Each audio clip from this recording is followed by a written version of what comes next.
Hello students, welcome to my channel Learn with Parul. In previous video, we have learned about flow control and its definition and its two protocols, that is simplest protocol and stop and wait protocol, which is covered under noiseless channel. Today I am going to explain you the noisy channel protocols, that is stop and wait protocol and sliding window protocol that further contains two protocols, that is go back and protocol and selective repeat protocol. So let's start. See, stop and wait protocol, sliding window protocol. First of all sliding window का क्या मतलब होता है? Sliding window होती है आपकी mean to से कि एक विंडो है जो कि स्लाइड कर रही है सेंडर से रिसीवर साइड पे. मैं आपको इसको समझाती हूँ कैसे होती है ये. अगर मान लो 1 2 3 4 5 6 7 8 आपके ये फ्रेम्स हैं. अगर ये फ्रेम्स मैंने इसका विंडो का साइज ले लिया 4, ये आपका सेंडर है यहाँ पर और ये आपका क्या है यहाँ पर रिसीवर है. ठीक है. अब विंडो का साइज 4 है, मतलब ये आपके 4 कंटेन कर रहा है. अब विंडो का साइज क्या करेगा, जैसे ही आपका फर्स्ट वाला फ्रेम चला जाता है तो ये विंडो का साइज चेंज होके क्या हो जाएगा 2 3 4 5 हो जाएगा. मतलब यहाँ से विंडो क्या हो रही है, डिक्रीज हो रही है और रिसीवर साइड से विंडो क्या हो रही है, इंक्रीज हो रही है. तो इसे हम बोलते हैं स्लाइडिंग विंडो प्रोटोकॉल. ठीक है. अब स्लाइडिंग विंडो प्रोटोकॉल ने क्या किया था, ओवरकम किया था drawback of stop and wait protocol. क्या कि उसने क्या किया था, एक टाइम पे एक ही फ्रेम सेंड कर रहा था. आपने देखा था ना कि एक टाइम पे एक ही फ्रेम सेंड कर रहा था और एक्नॉलेजमेंट के लिए वेट कर रहा था. तो वही चीज है कि स्लाइडिंग विंडो प्रोटोकॉल ने ओवरकम कर दिया है disadvantage of stop and wait protocol, कि वो एक टाइम पे एक ही फ्रेम को क्या कर रहा है, सेंड कर रहा था. Sliding window can have more than one frame at a time. Obvious सी बात है, अब उसने ओवरकम किया है तो एक से ज्यादा फ्रेम ही भेज सकते हैं ना सेंडर रिसीवर को. ठीक है. अब single acknowledgement acknowledge multiple frames. अगर 1 2 3 4 आपके रिसीव हो गए हैं रिसीवर को, तो वो सिंगल एक्नॉलेजमेंट भेजेगी. वो भी क्या भेजेगी, 5 के लिए. मैं आपको समझाती हूँ, एक सेकेंड. देखो, अगर आपके 4 फ्रेम्स चले गए 1 2 3 एंड 4, अब रिसीवर क्या करेगा, एक ही एक्नॉलेजमेंट भेजेगा. वो भी क्या भेजेगा, RR5, कि मुझे आप फिफ्थ से भेजना स्टार्ट करो. Fifth six seventh eight, again वो 4 भेज देगा. तो हमारा क्या होगा, जो नेक्स्ट फ्रेम रिसीवर को चाहिए एक्नॉलेजमेंट, वो उसकी भेजेगा, ना कि जो प्रीवियस उसे रिसीव हुए उसकी. ठीक है. अब this method is required where reliable in order delivery of package और frame is very much needed. जहाँ पे आपको इन ऑर्डर डिलीवरी की जरूरत है, मतलब सीक्वेंस में आपको फ्रेम्स या पैकेट्स को डिलीवर कराना है, वो भी रिलायबली, कि आपका लॉस नहीं होना चाहिए, वहां पे आपका स्लाइडिंग विंडो प्रोटोकॉल यूज होता है. Both the sender and the receiver has finite size buffer card Windows. अब सेंडर और रिसीवर का क्या होता है, एक विंडो का जो साइज होता है वो फिक्स होता है, चाहे वो सेंडर से ले लो चाहे वो रिसीवर से ले लो. सेंडर साइज पे क्या करेगा, वो डिक्रीज होता चलेगा और रिसीवर साइड पे विंडो क्या होगी आपकी, इंक्रीज होती चलेगी. अब यहाँ पे देखो, the window can hold a frame eight either and. ठीक है, अपर लिमिट और लोअर लिमिट होती है इसकी. Frames can be acknowledgement even when the window is not completely filled. जरूरी नहीं होता कि विंडो आपकी पूरी तरह से भरी हुई है या नहीं है, लेकिन फ्रेम्स एक्नॉलेज होंगे ही होंगे. आपका अब 0 से n-1 है. अगर मान लो आपका देखो n इज इक्वल टू 8 है, तो आपका कहाँ से कहाँ तक चलेगा, 0 से 7 तक चलेगा. सिर्फ नंबरिंग, फ्रेम की नंबरिंग आपकी 0 से n-1 तक चलेगी, मतलब 0 से 7 तक चलेगा, अगेन 0 से फिर फर्दर स्टार्ट हो जाएगा आपका. ठीक है. When the receiver send the acknowledgement, हाँ, अगर वो एक्नॉलेजमेंट भेजती है तो वो क्या करेगी, number of the next frame की भेजेगी. जैसे मैंने आपको बताया था कि अगर उसके पास 4 ऑलरेडी रिसीव हुए हैं तो वो फिफ्थ की एक्नॉलेजमेंट भी शेयर करेगी. ठीक है, कि वो ये कहेगी कि मुझे फिफ्थ से पैकेट भेजना आप स्टार्ट कर दो. ठीक है. In sliding window protocol the sender data link layer maintains, obvious ही बात है कि डेटा लिंक लेयर में सेंडिंग विंडो जो होगी वो सेंडर मेंटेन करता हुआ चलेगा. लेकिन इसमें क्या होगा, सीक्वेंस नंबर भी डले हुए होंगे. सीक्वेंस नंबर ये बताएंगे रिसीवर को कि कौन सा फ्रेम किस ऑर्डर में है. तभी तो हम इसे बोलते हैं कि रिलायबली हमारा जो डाटा है वो इन ऑर्डर फॉर्म में रिसीवर को रिसीव हो रहा है. ठीक है. सिमिलरली द रिसीवर मेंटेन, ऐसे ही जैसे सेंडर सेंडिंग विंडो को क्या करेगा, मेंटेन करेगा, ऐसे ही रिसीवर भी रिसीविंग विंडो को क्या करेगा, मेंटेन करता हुआ चलेगा. अब इस विंडो को स्लाइडिंग क्यों बोलते हैं, ये तो मैंने सबसे पहले जब टॉपिक स्टार्ट किया तभी आपको डिफाइन कर दिया था कि लेफ्ट से तो सेंडिंग विंडो क्या हो रही है, डिक्रीज हो रही है, और राइट से क्या हो रही है, इंक्रीज हो रही है। मतलब सेंडर साइड से विंडो क्या हो रही है, डिक्रीज हो रही है, आगे मूव कर रही है, और रिसीवर साइड से विंडो क्या हो रही है, इंक्रीज हो रही है। इसलिए हम इस विंडो को क्या बोल रहे हैं, sliding window. For the receiving end window decreases from left and when a frame is receive, वही बार बार वही बात कह रहा है ये, ठीक है। अब आता है आपका स्टॉप एंड वेट ARQ।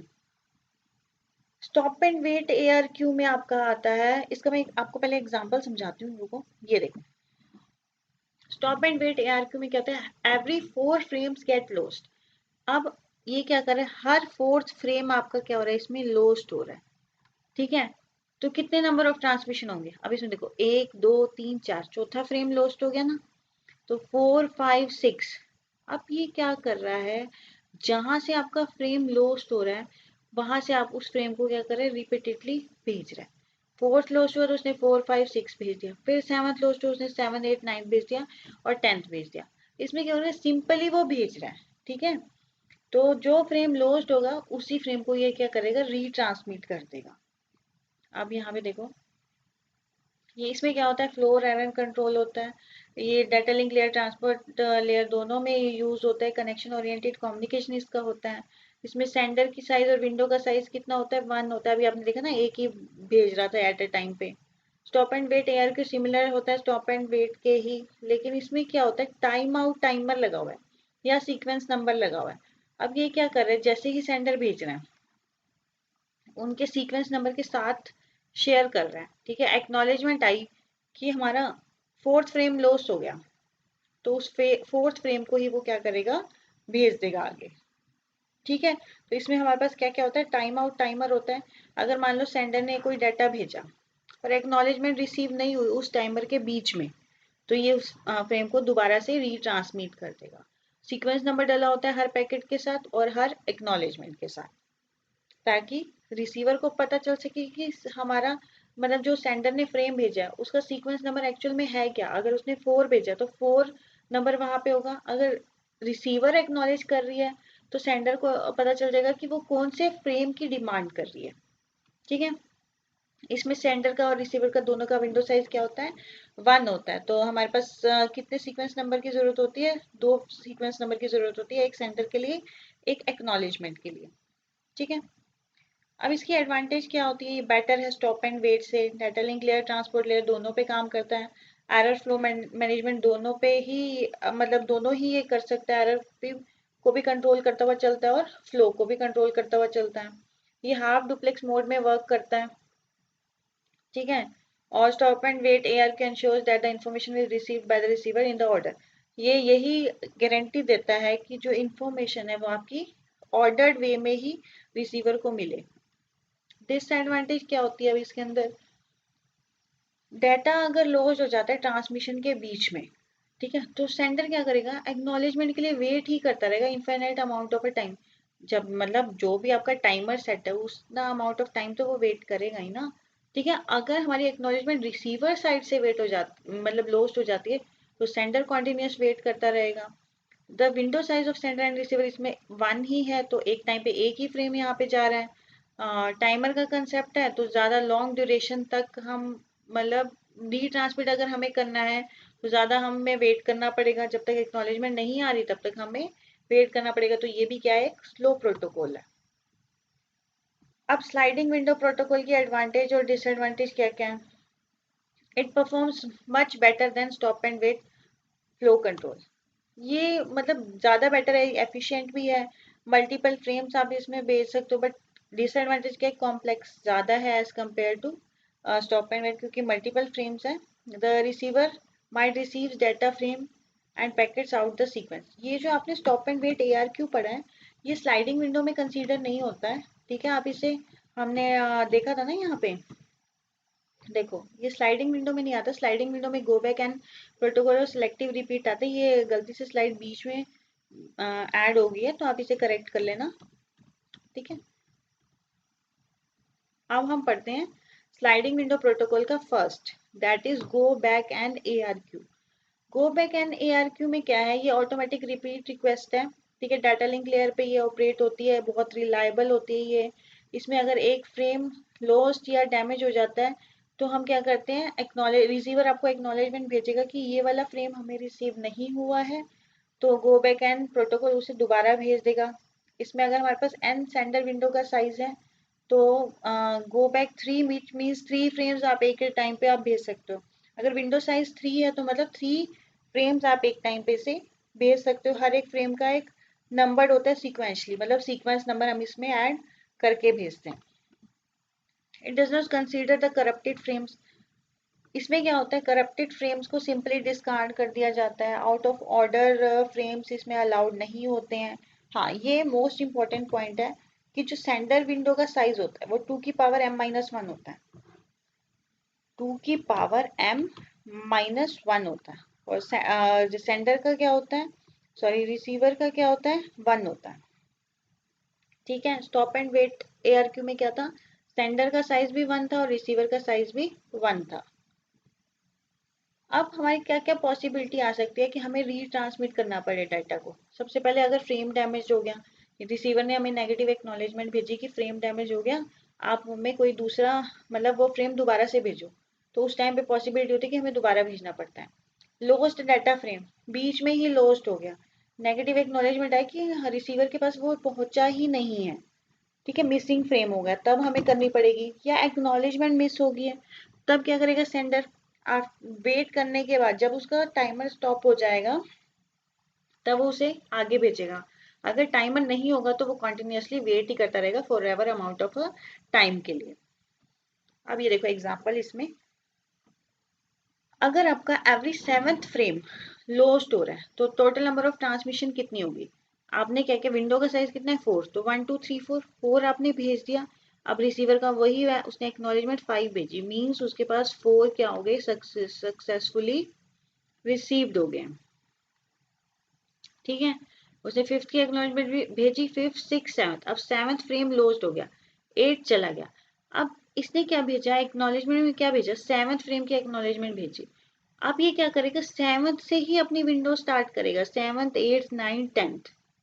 ठीक है, आप देखो इसने 8th ऑलरेडी यहाँ पे भेज दिया था, अब यहाँ पे दोबारा भेज रहा है, तो इसका इसमें डिसएडवांटेज क्या होगी कि जो हमारी रीट्रांसमिशन हो रही है वो हमारी डबल पे जा रही है। ठीक है, रीट्रांसमिशन हमारी ज्यादा यूज हो रही है, तो ये इसकी क्या है, डिसएडवांटेज है। इसमें क्या होगा, जोन सा भी फ्रेम लॉस्ट होगा, अगर रिसीवर साइड से एक्नॉलेजमेंट आई, उसके आगे के चाहे जितने भी फ्रेम जा चुके हों लेकिन वो रिपीटेडली रीट्रांसमिट हमें उसकी करनी पड़ेगी। इसकी एडवांटेज क्या है, एफिशिएंट है, वेटिंग टाइम कम लगता है इसके अंदर, मल्टीपल फ्रेम्स हम इसमें भेज सकते हैं, और एक एक्नॉलेजमेंट आती है बहुत सारे फ्रेम्स की। ठीक है, डिसएडवांटेज क्या है, time out timer run at the receiver side only, जो टाइमर है वो सिर्फ रिसीवर साइड पे, सेंडर साइड पे नहीं है। ठीक है, the transmitter need to store the last 10 packet, सारे के सारे पैकेट्स को स्टोर करना चल पड़ेगा, और कई बार हमारे पास क्या होता है, रीट्रांसमिशन में हमें ज्यादा टाइम लग जाता है, तो वो भी इसकी क्या सबसे मोस्ट इंपॉर्टेंट डिसएडवांटेज है। अब हमारा जो सेकंड वाला है वो सेलेक्टिव रिपीट है, पहले वो पढ़ लेते हैं फिर इसकी डिफरेंसेस पढ़ाऊंगी मैं आपको। अब इसका एग्जांपल देखो पहले, ये देखो, अब इसमें क्या होगा, सिर्फ जो लोस्ट फ्रेम है, सिर्फ जो सिंगल लोस्ट फ्रेम है वही आपका जाएगा।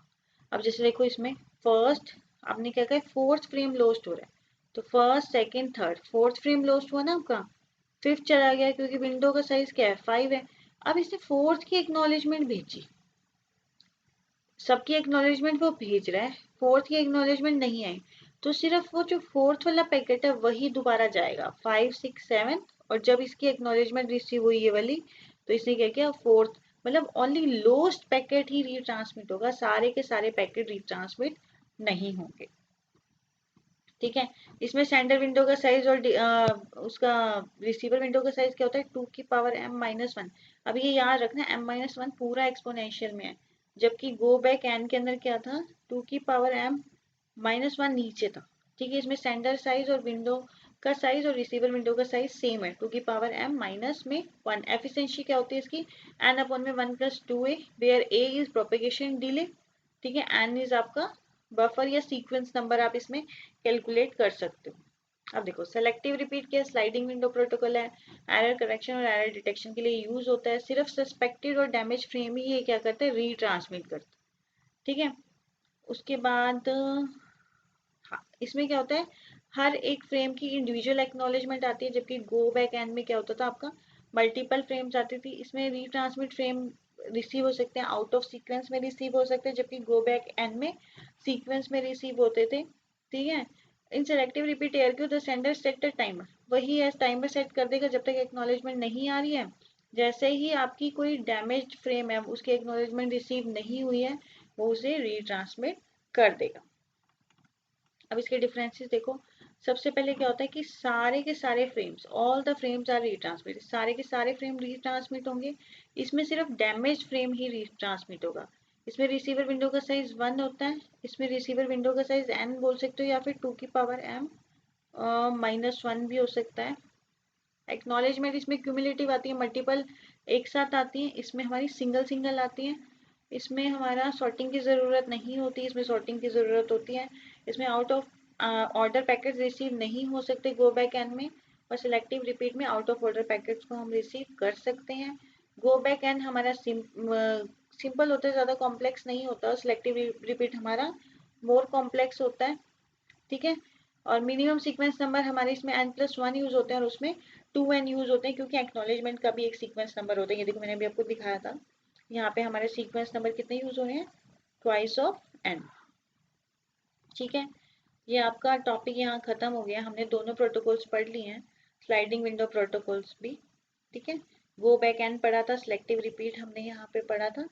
आज के लिए इतना ही करते हैं, नेक्स्ट वीडियो में हम इसका फोर्थ फंक्शन जो है वो उसके बारे में पढ़ेंगे। ठीक है, अगर आपको मेरी वीडियो अच्छी लग रही है और आपको समझ में आ रहा है तो please like my video. Thank you so much.